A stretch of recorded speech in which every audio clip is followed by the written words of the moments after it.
and we commit his body to the ground. Earth to earth, ashes to ashes, dust to dust.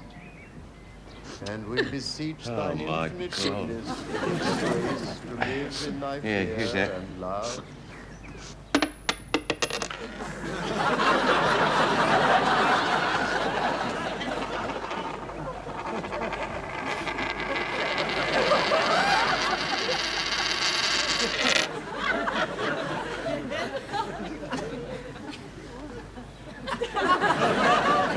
In the grave, Mildred.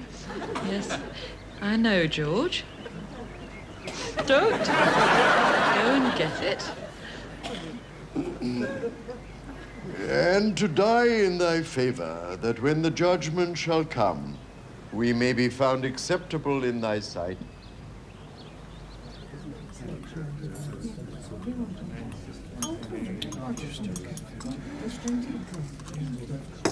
Very upsetting experience that was, Mildred. Gone, but not forgotten. Well, your Uncle Nathaniel lived a long life, George. I'm talking about me 50p. Well, what were you sobbing about? You hardly knew him. Well, I enjoy a good cry, George. Weddings, christenings, onions.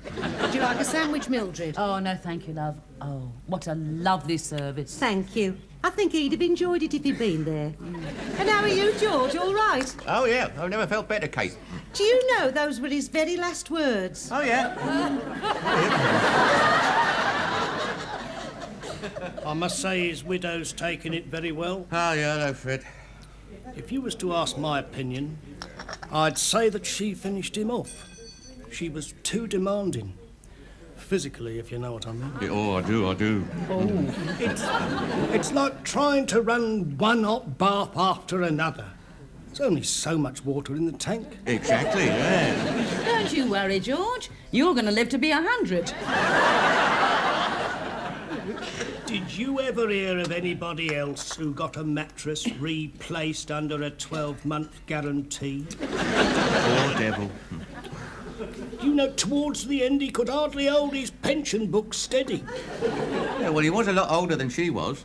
He was towards the end. Oh, I think your choice of hymns was so tasteful, love.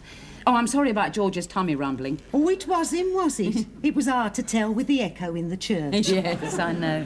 Oh, and the coffin. Beautiful. I mean, that lovely wood. Mahogany. I'm thinking of having the dining room done out in it with brass wall lights. Oh, yes. Like the handles. Yeah. Oh, they went together beautifully. Mind you, so they should have done. It was a very expensive funeral. Oh, well, it's the cost of living, dear.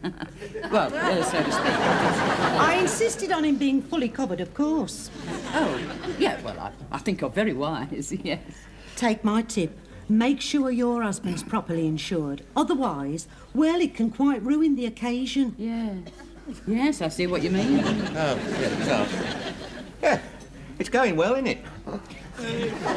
I know this isn't quite the time, Kate, but Nathaniel's best suit, the grey one, is it spoken for? I mean, I'm about his size, aren't I?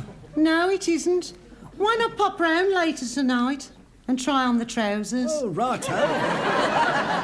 Hey? Yeah, well, I don't like tragic occasions, funerals and weddings and that. Yeah, I think I'll change my shirt. George, are you fully insured? What? It's not dangerous, is it? I mean, supposing you got run over by a bus? What, while I'm changing my shirt? Oh.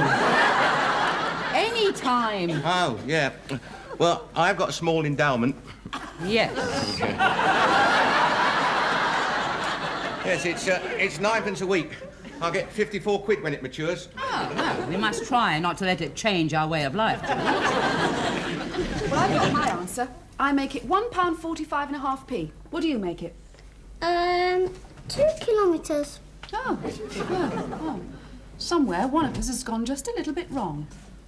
Yes, we're answering different questions. I'm not sure you should be helping him at all, Anne. If anything, it's my job. But you get them wrong. Yes. If I got them all right, then I'd been helping you. But what's the next one? Find the lowest common denominator. Oh, haven't they found that yet? They were looking for that when I was at school. And Fed up.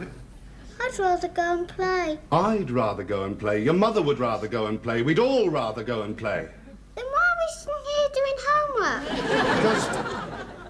Because I wanted to go on to prep school, followed by public school, and then Oxbridge, postgraduate studies, a doctorate, get married, have a child of your own. And start the whole rotten treadmill all over again. And the first step towards these glittering prizes is to find the lowest common denominator. Now, get on with it. When's your school report due? Next week. Ah, good. Looking forward to that. Yes. We all are.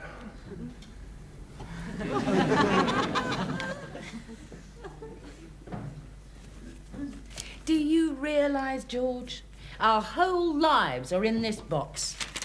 Oh, there's your birth certificate. Oh, there goes one theory. It's got your father's name on it.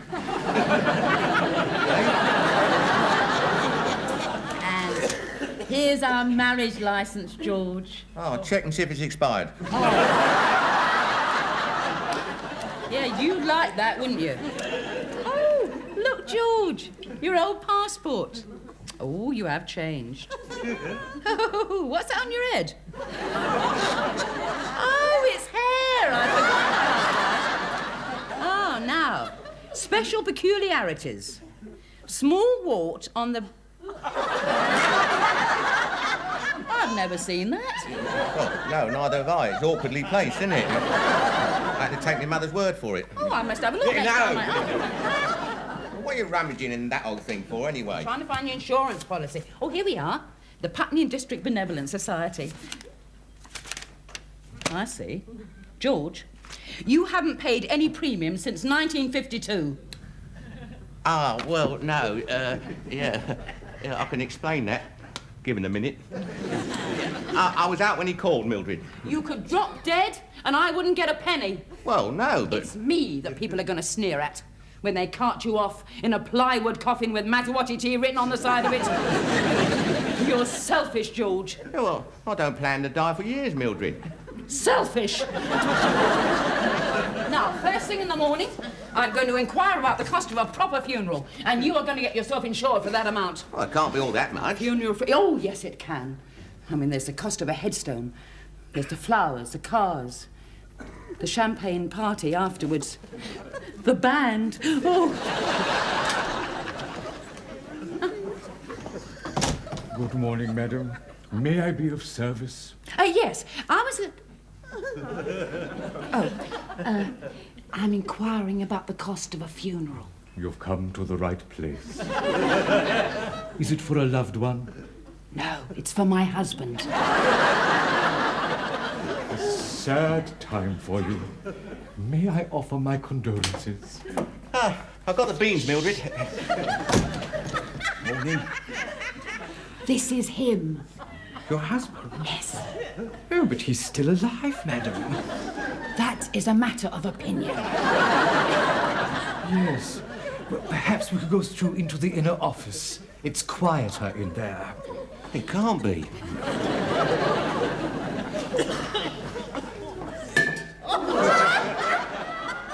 Pray, be seated. Yes. Now, let me see if I've got this straight. You are the deceased to be. Yeah. It's morbid, that's what it is, Mildred. George, we're only window shopping. I wasn't thinking of spending too much. Quite. To start with the casket first. This is a very popular model, the Executive Mark II. Padded and lined with silk for comfort. Oh, yeah, very nice. I have one out the back if you'd care to try it. No, I wouldn't. No, what I really want to know is how much is it going to cost me? I mean, everything. Oh, well, it varies. For instance, cars. Will there be many mourners? Oh, I shouldn't think so, no. Oh, charming. Let me tell you, Mildred, there'll be all sorts of people only too happy to turn up for my funeral. Yes, absolutely, yes. Yeah, well, there you are then, see? No, I want nothing but the best. Oh, wise, very wise. There is, of course, this. This is a one-off. Made by craftsmen.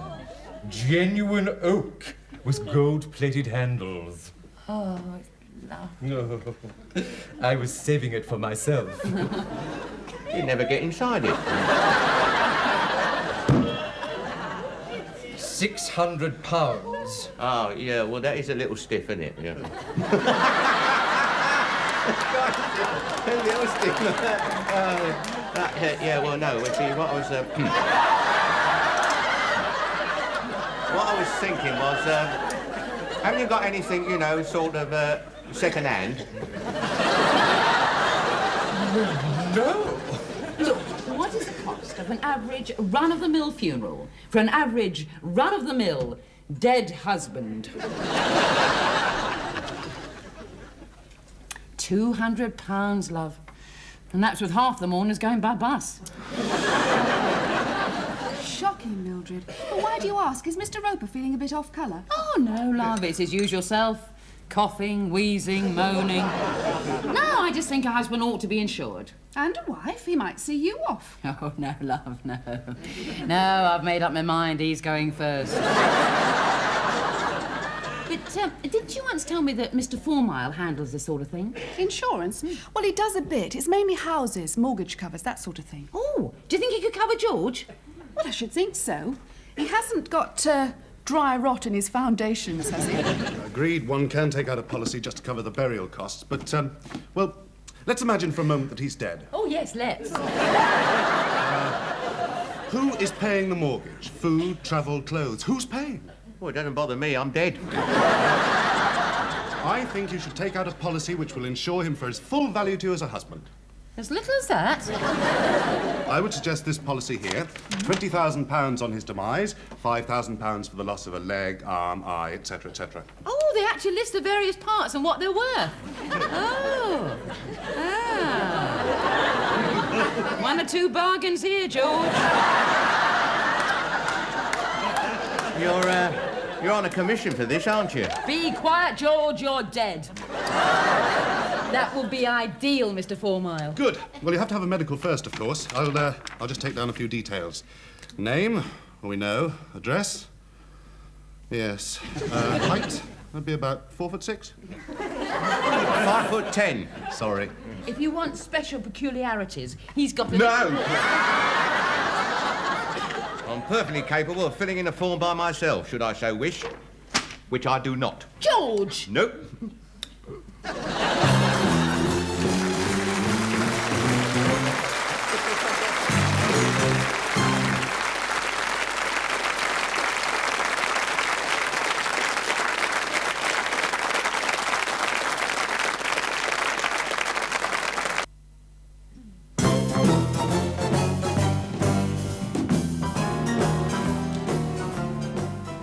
Now, I don't like medical examinations, Mildred. They get very personal sometimes, telling you the cough and that. George, it stands to reason they're not going to insure you if you're falling apart. So try not to show it. Oh, and they stick their cold wash name up your wash names. It's not a lot of fun. George, you are only going for a simple checkup. I mean, it's not a transplant, unfortunately. Well, last time I went to see a doctor, do you know what he did? He hit me in the knee with a hammer. You probably said something to annoy him, George. Now, you've got plenty of time. Your appointment isn't till 11, and you're going to see a Dr. White. Have I got to take everything off? If you wouldn't mind. Ah, yeah.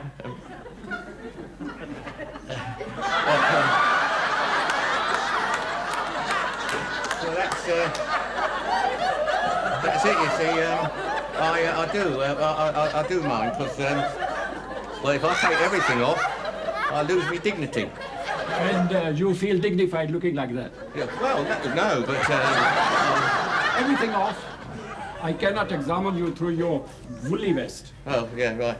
Hey, it's funny your name being, and you being, I'll take everything off. And lie down on the couch, please. Do you smoke, Mr. Roper? No, thank you, not just now. Yeah, I see what you mean. Yeah, about 5 a day. 5. 3 or 4 times a day. Oh, so that's 20. Yes, you could put it like that. Right, I'm ready. Good.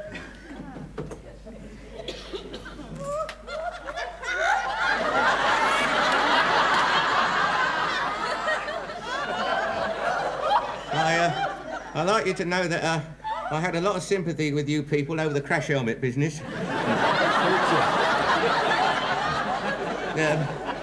One of your lot, you know, opened a restaurant near us.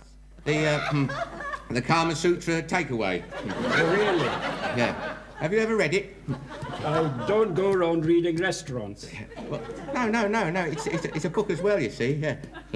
It's a bit naughty, all those various positions. Oh, I remember now. Could you assume position 43? Yeah. Turn over, please. Turn over, yeah.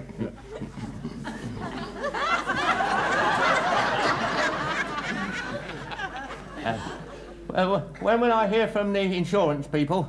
In a day or two. Breathe in, please. You've got a good sense of rhythm, you people. You are too kind, Mr. Roper. It is Mr. Roper, isn't it? Yeah. Oh, yeah. Oh, good, because you all look the same to me.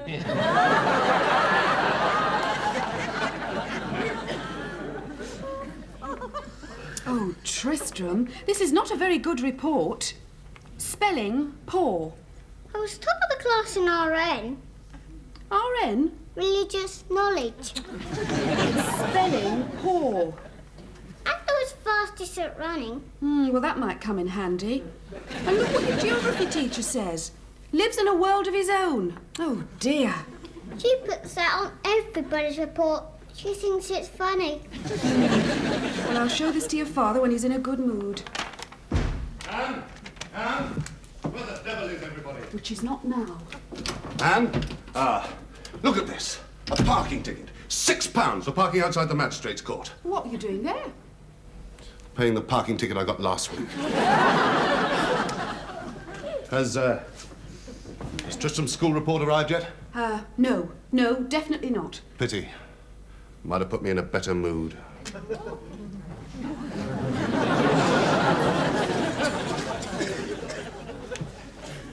Oh, George, there's a letter here addressed to you. Came this morning. Oh, so? Yeah, it says that you've passed your medical and the insurance company will accept your policy on payment of the first premium. Oh. Isn't that marvellous? Yeah. Have you opened this letter, Mildred? What makes you think that, George? Oh, little things. The fact that it's open and you know what's in it. It's marked private and confidential down here. Well, I'm not going to tell anyone. Well, you just told me. It's addressed to you, George. You're entitled to know. Now, look, I've made out this cheque. All you've got to do is to sign it and I'll pop it in next door. Yeah, well, I don't know. Sign it. £6. Haven't they got anything better to do than go around persecuting guilty motorists? Excuse me? Yes, what is it now? Oh, I'm sorry, Mrs. Roper. Do come in. Oh, thank you. I brought George's trek round for his first premium. Oh, he passed his medical then? Yes, he did. Amazing. Yeah. Oh, I'd never have forgiven myself if he'd popped off in the middle of the night before I'd given you that. Oh, quite. I'll make out a receipt, and then if he does pop off, you'll be a rich woman. Yes. Oh.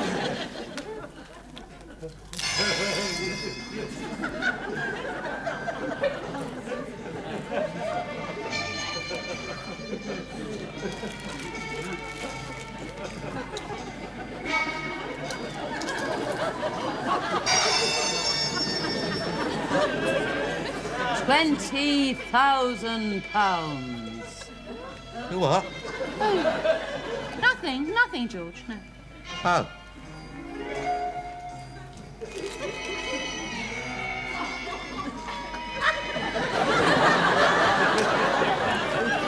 What are you looking at me like that for? Oh, nothing, George. I was just thinking about how much you're worth. Or rather, you will be. What put that in your mind? Oh, I was reading this advert, George, about a round-the-world cruise. Well, we can't afford it. We can't, no. I've seen an expression like that on a vulture at the zoo.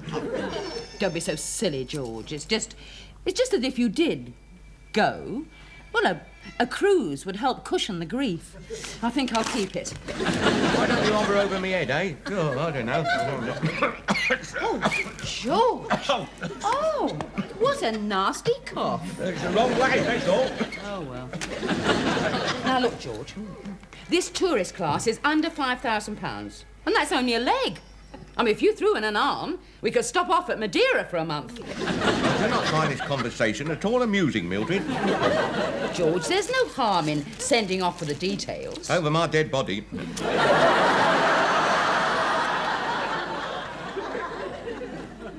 I've been thinking about this parking business, and, well, enough is enough. I shall buy a folding bicycle and keep it in my boot. Wouldn't that give you a limp? Are you in a good mood? Yes. Then I'll read you this school report. Ah, so we have got it, have we? Yes. Maths. Must try harder. History. Doesn't pay attention. English.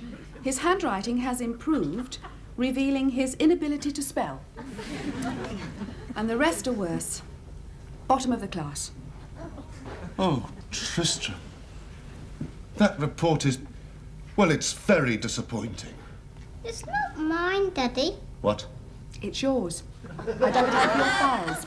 It's you when you were 7. But it's... This is Tristram's. It isn't anywhere near as bad. Ah.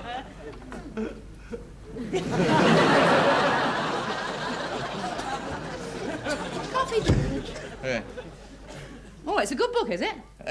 No, it's not. It's about this woman who finished off 6 husbands by putting poison in their food. Oh, I must read it. No, I'm taking it back to the library. Door, George. God, blimey.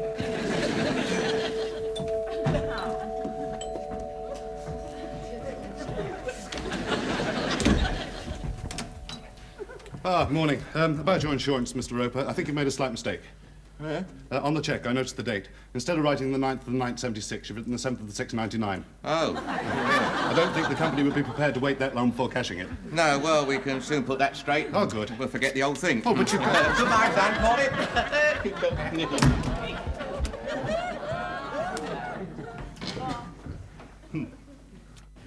Yeah, it was him next door. Mm. I've just torn up the cheque on the first premium, Mildred. You've what? Told him to forget the old thing.